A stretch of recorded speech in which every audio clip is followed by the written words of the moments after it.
Perhimpunan Survei Opini Publik Indonesia Persepi akan mengeluarkan Puskaptis dan Jaringan Suara Indonesia dari keanggotaan Persepi jika terbukti melanggar kode etik survei.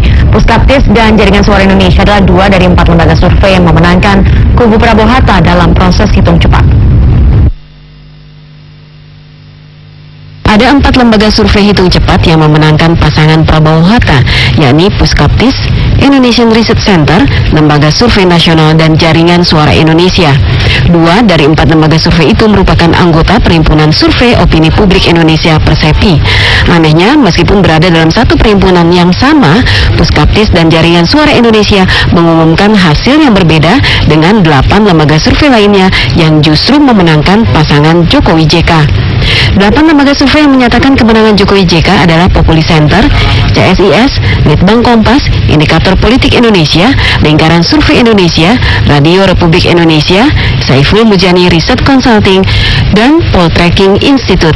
Dengan rata-rata kemenangan Jokowi JK tercatat 1,6 hingga 6% lebih unggul daripada pasangan Prabowo Hatta. Alasan itulah yang membuat Persepi akan memberikan sanksi berupa peringatan hingga ancaman dikeluarkan dari keanggotaan jika 2 lembaga survei itu terbukti melanggar kode etik.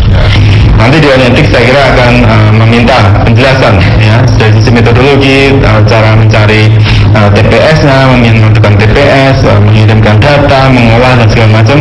Kemudian juga sampai pada hal yang mungkin sifatnya non teknis juga, misalnya berapa ribu responden atau relawan yang dikerahkan, bagaimana trainingnya, bagaimana penelitiannya dan segala macam.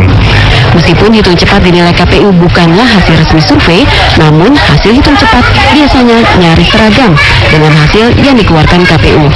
Hasil resmi Pilpres KPU baru akan diumumkan pada 22 Juli mendatang.